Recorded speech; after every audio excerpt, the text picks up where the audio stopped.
마태복음 13장에 보면은 예수님께서 천국에 대한 비유를 말씀을 하시는데요. 어떤 한 사람이 밭에서 이 아주 귀한 보화를 발견하게 됩니다. 그래서 그 보화를 갖기 위해서 자기의 모든 재산을 다 팔아서 그 밭을 사게 되죠. 보화를 갖기 위해서 밭을 산 겁니다. 그 밭은 이제 자기 밭이 아니었기 때문에 이처럼 이 보배라는 거, 보화라는 거는요, 귀한 거잖아요. 가장 귀한 것이기 때문에 어떤 희생을 지어서라도 가지고자 하고 구하고자 하는 것이죠. 오늘 말씀에도 이 보배라는 말이 나오는데요. 우리가 하나님의 가장 귀한 보배로운 백성이다, 이렇게 말씀하고 있죠. 이처럼 보배는 가장 귀한 것이기 때문에 하나님께서는 자신의 가장 귀한 독생자 예수님을 이 땅에 우리를 위하여 보내주셨습니다.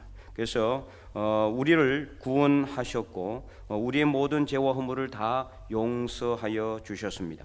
이처럼 예수님께서 십자가에 못 박혀 돌아가셔서 우리를 위해서 이 모든 희생을 다 감수하신 것은 그 이유가 무엇이냐? 하나님께서 저와 여러분을 뭐로 삼으셨기 때문에? 보배로운 백성으로 삼으셨기 때문이다. 그것을 믿으시기 바랍니다. 그래서 우리는 하나님의 보배로운 백성이에요. 그래서 하나님께서는 이 보배를 갖기 위해서 보배로운 백성으로 우리를 삼으셨기 때문에 우리를 소유하기 위해서 가장 자신의 귀한 독생자 예수님을 희생시킨 것이라고 볼 수가 있는 것입니다. 그래서 오늘 본문 18절에도 다시 보면은 여호와께서 이 우리를 보배로운 백성이 되게 하셨다. 그래서 그 모든 명령을 지키라고 하건하셨다라고 말씀하고 있죠. 그래서 19절에서는 여호와의 또 성민이 되게 하시겠다, 이렇게 또 말씀하고 있잖아요. 이는 다른 뜻이 아니에요. 같은 말이에요. 성민이 되게 하신다, 보배로운 백성이 되게 하신다, 똑같은 말이죠. 성민이라는 것은 거룩한 백성으로 삼으셨다. 거룩한 백성으로 삼았기 때문에 보배로운 백성으로 하나님께서 또 우리를 세우신 것이라고 볼 수가 있는 겁니다. 자, 그러면은 도대체 우리가 무엇이길래 하나님께서는 예수님을 희생시켜서 우리를 자신의 보배로 삼으실까요? 우리는 한낱 하나님의 피조물에 불과합니다. 하나님의 친구도 아니고 하나님과 동등한 분도 아닙니다. 우리는 하나님의 피조물이에요. 얼마든지 마음에 들지 않으면은 부셔버리고 다시 만들 수 있는 그런 이 존재가 바로 우리란 말이에요. 그런데도 불구하고 하나님께서는 우리를 하나님의 보배로운 백성으로 삼으셨다는 것, 이건 너무나 큰 은혜죠. 말할 수 없는 은혜다. 그냥 백성으로 삼는 것만 해도 감사한데 하나님께서 자신의 보배로운 백성으로 우리를 삼으셨다니 얼마나 감사한 일입니까? 이보다 더 놀라운 은혜는 없는 거죠. 사랑하는 성도 여러분, 하나님은 오늘 저와 여러분을 하나님의 거룩한 백성이요 보배로운 백성으로 삼아 주셨음에 감사와 찬송을 올려드리기를 원합니다. 그래서 비록 우리가 여전히 부족하고 연약할지라도 우리 호흡이 끊어지는 그날까지 우리를 보배로운 백성으로 불러주신 하나님께 영광을 올려드릴 뿐만 아니라 하나님의 거룩하고 보배로운 백성으로 살아갈 수 있기를 간절히 축원드립니다. 자, 그러면 오늘 말씀을 통해서 우리가 하나님의 거룩한 백성이요 보배로운 백성으로서 어떤 삶을 살아야 할까요? 첫 번째는 여호와를 우리의 하나님으로 인정해야 합니다. 자, 17절 전반절을 보면은 이렇게 기록하고 있습니다. 내가 오늘 여호와를 내 하나님으로 인정하고 아멘. 자, 여기서 하나님은 히브리어로 엘로힘인데 이는 무슨 뜻이냐? 유일하신 신, 유일한 신, 한 분밖에 없는 신이다, 이런 뜻이고 창조주라는 뜻을 가지고 있고 또 우리 삶의 주인이라는 뜻을 가지고 있어요. 그리고 여호와는 그대로 히브리어로 여호와라고 하는데 야훼라고 발음하기도 하죠. 순복음교회는 다 야훼 그렇게 합니다. 야훼가 여호와입니다. 이제 히브리어를 읽으면은 야훼 이렇게 발음이 되기도 합니다.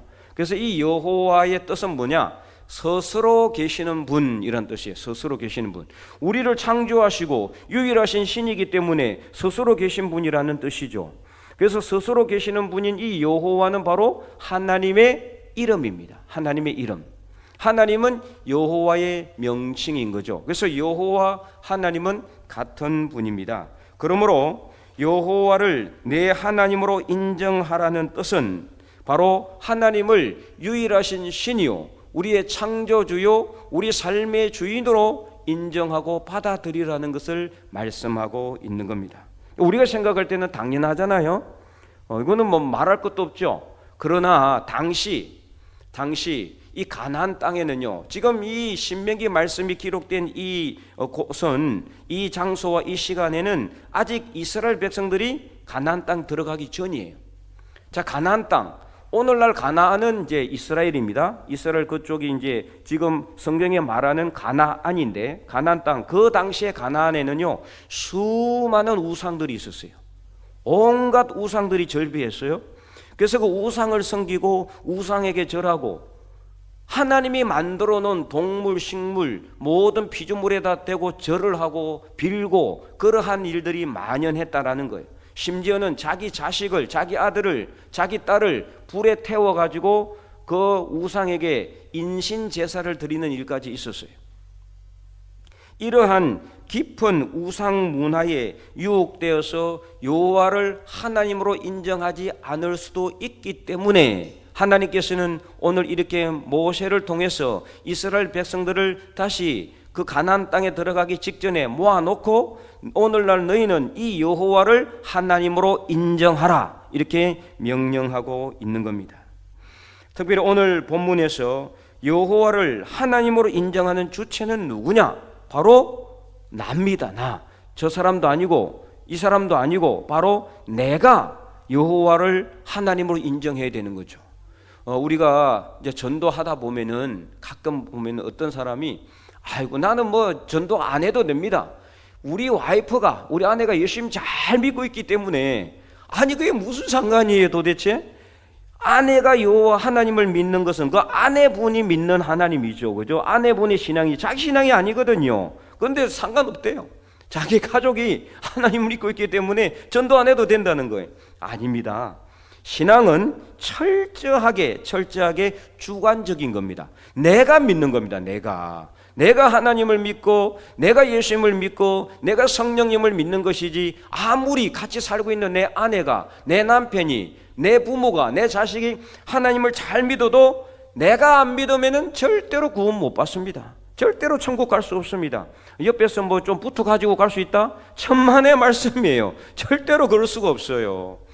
구원은 철저하게 내가 믿는 하나님, 그게 중요한 겁니다. 그래서 나 자신이 여호와를 하나님으로 인정하는 절대적인 신앙, 바로 이것이 오늘날 하나님께서 우리에게 요구하시는 것이다. 자, 그래서 오늘 하나님 한 분만을 우리가 하나님, 여호와 하나님을 인정하는 삶, 이것이 우리 삶 속에 정말 이렇게 확실하게 자리 잡아야 된다는 것을 오늘 본문은 교훈하고 있는 거죠. 자, 그렇다면은 성도 여러분, 여러분은 여호와께서 여러분의 창조주요, 주인이시요, 유일하신 신이라는 것을 믿습니까?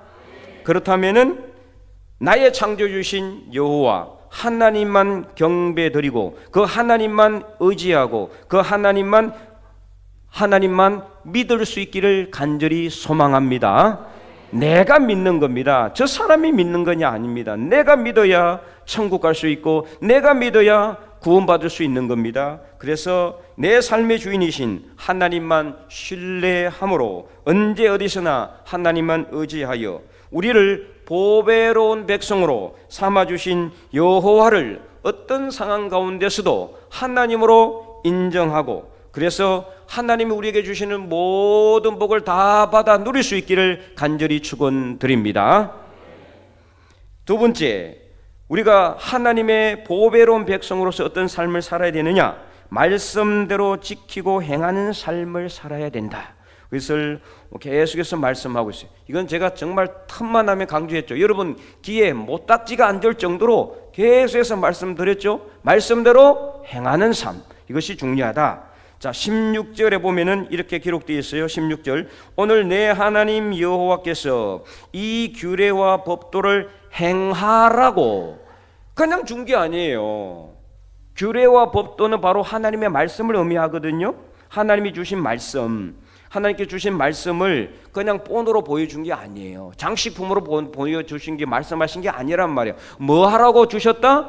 행하라고 주신 거예요. 그래서 행하라고 네게 명령하시나니 그런즉 너는 어떻게 하라? 마음을 다하고 뜻을 다하여 지켜서 행하라. 지켜 행하라는 것은 이 말씀대로 준수해라, 순종하고 행하는 삶을 살라는 뜻을 가지고 있습니다. 17절 후반절에도 이렇게 말씀하고 있죠. 17절 후반절. 또 그 도를 행하고 그의 규례와 명령과 법들을 지키며 행하고 지키며. 그래서 오늘 본문에요, 총 5번이나 말씀을 지키고 행하라는 것이 반복되어 나오고 있는 것을 볼 수가 있어요. 이 뭐를 의미하느냐? 그만큼 하나님의 말씀을 지키고 그대로 행하는 것이 얼마나 중요한가를 강조하고 있는 것입니다. 말씀대로 지키고 행하는 것. 여러분, 제가 강조하고 또 여러 번 강조했지만 정말 하나님의 말씀, 우리가 은혜를 받잖아요. 말씀의 은혜를 받았는데 그 받은 말씀의 은혜대로 살지 못하면은 절대로 말씀의 능력이 나타나지 않아요. 오늘 여러분 이 자리에서 이 말씀의 설교를 듣고 말씀을 듣고 막 눈물도 흘리고 막 말씀의 은혜를 받아서 막 마음이 감동이 되지만은 집에 가서 전혀 딴 생활을 하게 된다면은, 말씀대로 행하지 않는 삶을 산다면은 그 말씀에는 아무 힘이 없는 거예요. 그러면 늘 똑같은 것을 반복할 수밖에 없어요. 그럼 어떻게 됩니까? 나중에 매너리즘, 신앙의 매너리즘에 빠지게 돼요. 이게 뭔 뜻이냐? 해도 아무 소용이 없으니까 그냥 형식적으로 하는 거예요. 다람쥐가 쳇바퀴를 계속해서, 그 다람쥐가 뭐 생각하면서 쳇바퀴를 돌리겠어요? 내가 이걸 하면 이게 돌아갈 것이다, 그거 생각하고 돌리는 게 아니에요. 무념무상이에요. 아무 생각 없이. 여러분, 아무 생각 없이 예배 나오시면 안 되는 거예요. 오늘 나와서 하나님께서 내게 주시는 말씀 내가 듣고 그 말씀대로 지키고 행하리라 결단하면서 예배에 참석할 수 있기를 바랍니다. 그리고 받은 말씀대로 여러분들이 세상에서 말씀대로 행하는 삶을 살아야 그 말씀의 능력이 나타나게 되는 겁니다. 그래서 우리가 이 은혜 받은 말씀대로 지키고 행하지 않으면 이 말씀은 능력이 없다. 오직 말씀의 능력은 그 말씀대로 지키고 행하는 삶에서 나온다는 것을 알아야 됩니다. 그래서 신명기 29장, 한 두 장만 더 넘기면 29장 나오죠. 자, 29장 9절에는 이렇게 말씀하고 있습니다. 29장 9절. 우리 다 함께 한번 읽어볼까요? 그런저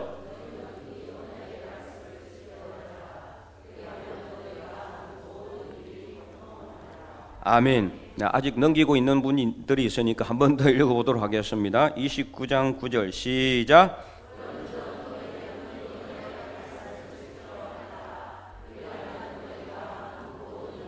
형통하리라. 아멘. 여러분, 삶이 형통하기를 원합니까? 그러면 말씀대로 지키고 행하시기 바랍니다. 이것밖에 없어요. 아주 기본적인 법칙이에요. 뭐 어려운 게 아니에요. 우리가 막 어려운 과제를 수행하고 어려운 수학 문제를 풀고 어려운 과학 문제를 푸는 그런 게 아니에요. 아주 단순하고 명료합니다. 하나님의 말씀대로 행하면 되는 거예요. 하나님의 말씀대로 남을 섬기라, 희생해라, 그리고 봉사하라, 어려운 이웃을 그냥 놔두지 말고 도와주라. 이 다 하나님의 말씀이요, 명령이에요. 사랑하라. 이 다 하나님의 명령이에요. 이 명령대로 하면 되는 거예요. 명령대로. 그래야 하면은 우리 삶의 모든 일들이 다 형통하게 된다. 자, 여호수아 1장에도 보면은 이 말씀이 나와 있습니다. 여호수아 1장에 보면은 모세가 죽고 나서 이제 여호수아가 이 이스라엘 백성들이 이끌어야 돼요. 아직 가나안 땅에 들어가기 전이에요. 그 가나안 땅에 들어가서 이 여호수아가 이스라엘 백성들을 데리고 정복 전쟁해야 되고 땅을 분배해야 되는 더 큰 일이 그에게는 맡겨져 있습니다. 얼마나 두렵고 떨리겠어요. 그 위대한 모세가 죽어버렸습니다.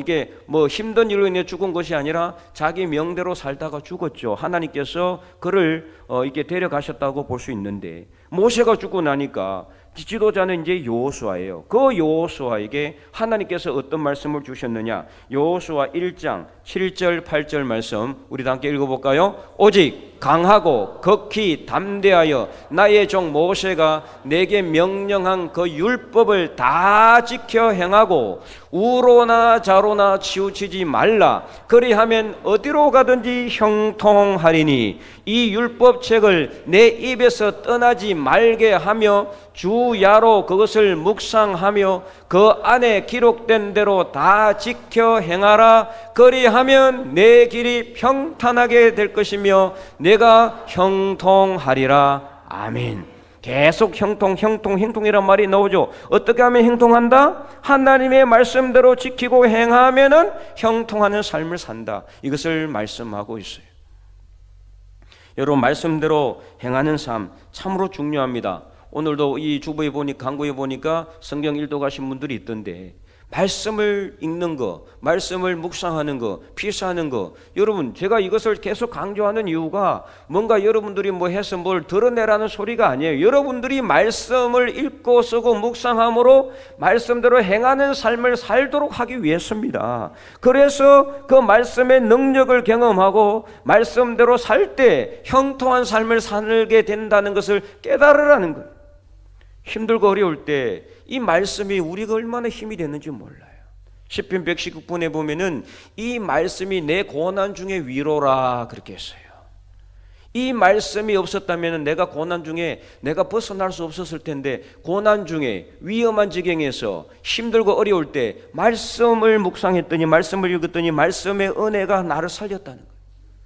여러분, 힘들고 어려울 때 있잖아요. 저도 제가 늘 여러분들 웃으면서 대하지만은 저도 매일매일이 영적인 싸움의 긴장입니다. 연속입니다. 여러분들이 힘들면은 저도 힘들고요. 여러분들이 아프다고 하면 잠이 안 와요. 혹시 여러분들에게 문제가 있으면은 그 일로 인해서 저는 그 영적 전쟁을 하는 거예요. 싸움을 하는 거예요. 그래서 힘들고 어려울 때는 제가 어떻게 하느냐? 말씀을 읽어요. 말씀을 읽으면은 이 정말 어떤 은혜가 있느냐? 말씀을 읽고 묵상을 하면은 이 말씀을 통해서 모든 마음의 근심과 걱정이 사라지는 거예요. 불안이 사라져요. 문제가 있는 것 같지만, 성도들 간에 문제가 있는 것 같지만, 그런 이 말씀을 읽으면서 이 말씀을 통해서 걱정하지 마라. 다 해결된다. 이런 하나님의 음성이 들려오는 거예요. 그래서 말씀은요, 이렇게 우리에게 힘을 줘요. 능력을 줘요. 그래서 여러분들 절대로 말씀을 여러분의 입에서 떠나지 말도록 하시기 바랍니다.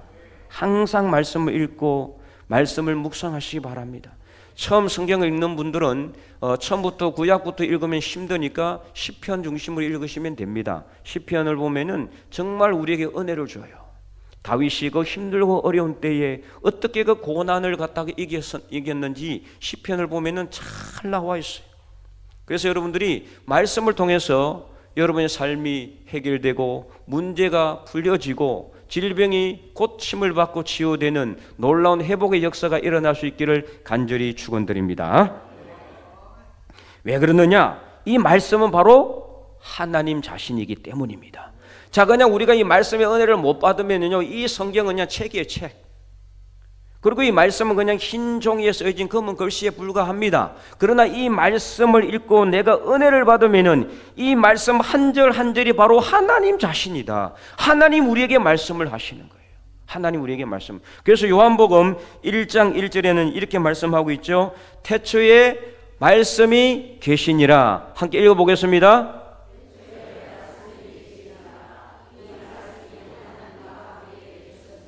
이 말씀은 곧 하나님이시니라. 아멘. 그렇죠, 여러분? 태초에 말씀이 계셨다. 근데 이 말씀이 곧 하나님이시다. 근데 그 말씀이 어떻게 돼서 오셨어요? 육신을 입고 이 땅에 오신 분이 바로 누굽니까? 예수님이에요. 그래서 요한복음 1장 14절은 이렇게 또 말씀하고 있죠. 함께 또 읽어볼까요? 말씀이 육신이 되어 우리 가운데 거하심에 우리가 그의 영광을 보니 아버지의 독생자의 영광이요 은혜와 진리가 충만하더라. 아멘. 예수님에 대해서 말씀하고 있는 거예요. 그러므로 이 말씀이 우리에게 힘이 있는 겁니다. 말씀이 우리에게 살아있는 겁니다. 그래서 이 말씀대로 행하는 삶을 살게 되는 것이고, 말씀대로 행하는 삶을 살 때 그때 비로소 하나님이 우리와 동행하게 된다, 그것을 여러분 경험하게 되는 것입니다. 그래서 16절 후반절에 뭐라고 말씀하고 있습니까? 그런즉 너는 마음을 다하고 뜻을 다하여 지켜서 행하라. 그냥 말씀대로 대강대강 사는 채 하는 게 아니라 마음을 다하고 뜻을 다하여. 그러니까 최선을 다해서 하라는 거예요. 최선을 다해서 온 마음을 다해서 말씀대로 지키고 행하는 삶을 살려고 노력하는 겁니다. 그래도 잘 안 되는 때가 많아요. 왜 그렇습니까? 사탄 마귀가 늘 우리 유혹하거든. 늘 방해해요. 막 문제 일으키고 무슨 장애물 만들어 놓고, 그래서 내가 말씀대로 지키지 못하도록, 말씀대로 행하지 못하도록 자꾸 방해해요. 우리 마음을 분산시켜요. 문제를 생기고 어려운 일이 일어나게 해가지고 자꾸 말씀대로 행하지 못하도록, 하나님 바라보지 못하도록 한단 말이에요. 그럼에도 불구하고 어떻게 됩니까? 최선을 다해서 어쨌든지 간에 넘어지면 또 일어나는 겁니다. 넘어지면 다시 일어나면 됩니다. 중요한 건 그거예요. 넘어졌다고 해서 거기에 실망하고 좌절해서는 안 돼요. 또다시 일어나서 말씀대로 지키려고, 또다시 말씀을 읽는 겁니다. 또다시 말씀의 은혜를 받는 겁니다. 또다시 말씀대로 행하는 겁니다. 언제까지요? 우리가 죽을 때까지, 이 땅에서 호흡이 끊어지는 그날까지 말씀대로 살려고 노력하는 그 삶이 바로 성화입니다. 성화의 삶, 예수 그리스도의 영성을 담는 삶이라는 것을 아시기 바랍니다. 그래서 우리는 말씀대로 지키고 행하는 삶을 살아야 된다. 특별히 오늘 본문에 17절 후반절, 18절 후반절 동일하게 무슨 단어가 나와 있느냐? 명령을 지키라고 화근하였다. 말씀을 지키라고 화근이 뭐냐? 그냥 화근이란 거는 완전하게 절대적으로 명령했다 뜻이에요. 절대적으로. 그러니까 이 말씀을 그냥 지키라, 지키든 말든 알아서 해라, 이게 아니라 무조건 지켜야 된다. 이 말씀대로 절대적으로 말씀을 지켜 행하라는 것을 말했다, 명령했다라는 뜻입니다. 이 결실의 계절에 우리가 하나님께서 우리에게 절대적으로 명령하신 이 말씀을 온 마음과 뜻을 다해 정성을 다해서 지켜서 행함으로 하나님의 보배로운 백성으로서 풍성한 결실을 맺을 수 있기를 간절히 축원드립니다. 자, 세 번째는 우리가 하나님의 보배로운 백성으로서 어떤 삶을 살아야 되느냐? 하나님의 찬송과 명예와 영광이 되어야 합니다. 자, 19절을 다시 한 번 더 보면 이렇게 기록되어 있죠. 한 번 더 우리 읽어볼까요? 그런즉 여호와께서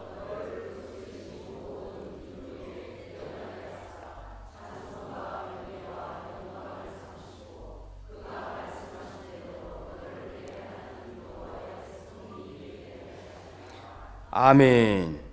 그런즉 여호와께서 너를 그 지으신 모든 민족 위에 뛰어나게 하셨다.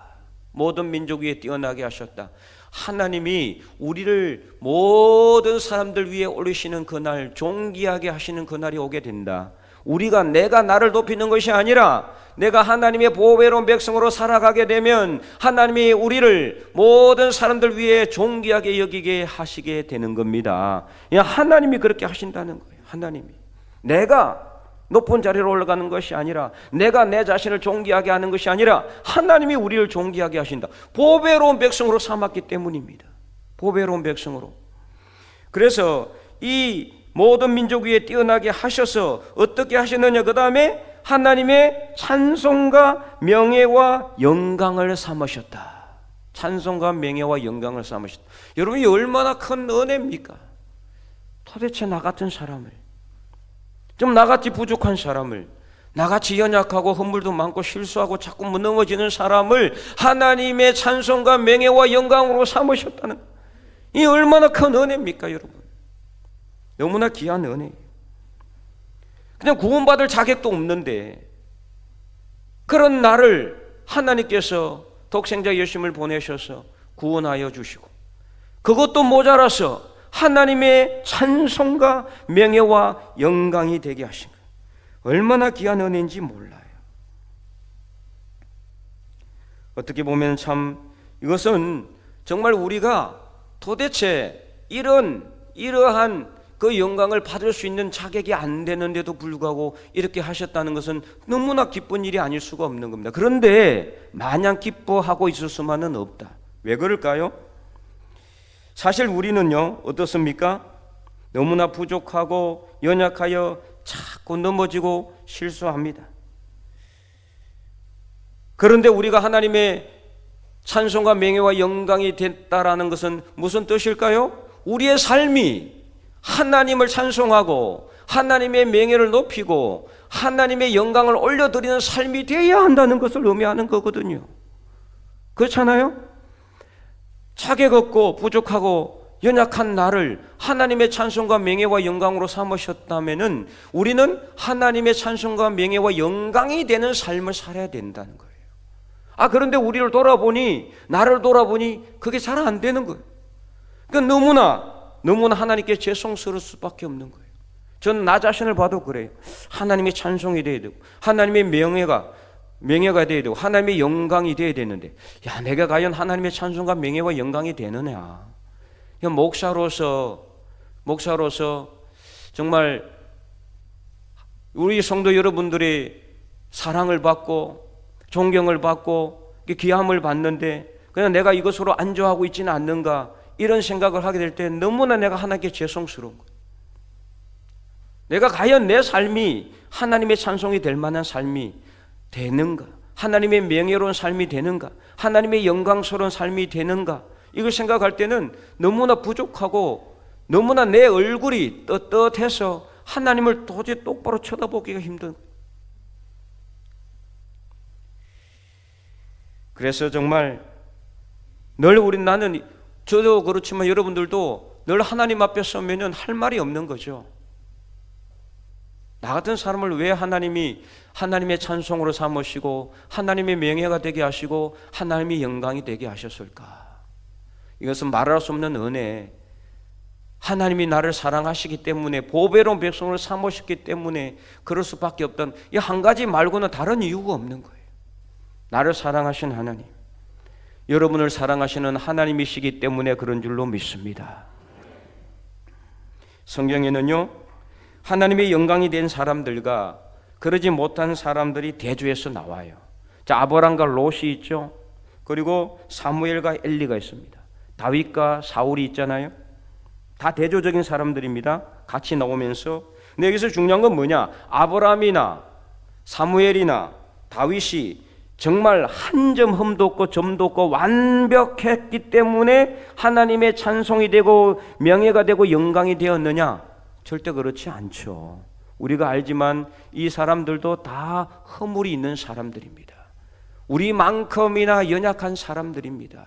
실수하여 넘어지기도 했습니다. 우리가 잘 알고 있는 다윗도 얼마나 많이 실수를 했습니까? 그 중에서 그가 바세바를 취하기 위해서 자기의 부하를 갖다가 청부살인하고, 그리고 그것도 모자라서 그 아내를 빼앗아서 이 잔인무도한 일을 했는데 그 얼마나 큰 죄가 악을 범했습니까? 하나님이 맹하지 않는 인구조사도 하잖아요.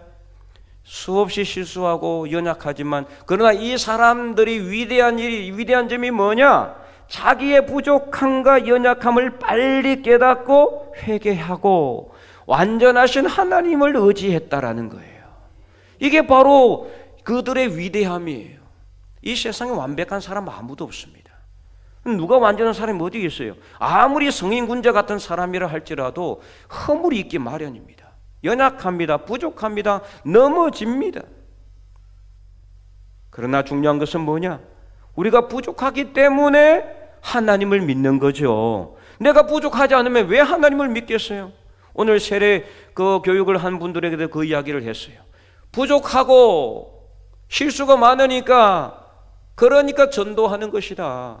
내가 완전하면 전도할 필요가 있어요? 없는 거죠. 내가 완전한데 뭘 전도를 하겠어요? 부족하니까 나의 부족함을 채워주시는, 나의 실수를 채워주시는 그 하나님, 예수님을 전도하는 거죠. 전하는 것입니다. 내가 부족하니까 하나님을 믿는 겁니다. 내가 불완전하니까, 실수하니까, 넘어지니까 하나님을 붙들 수밖에 없는 것. 그래서 오늘 우리가 하나님만 의지해야 된다.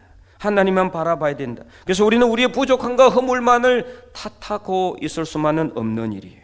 우리 자신을 위해서 자신의 목숨을 버리신 예수 그리스도 안에서 의와 평강의 열매를 맺어야 하는 겁니다. 그래서 빌립보서 1장 11절은 이렇게 말씀하고 있습니다. 우리 다 함께 읽어보겠습니다.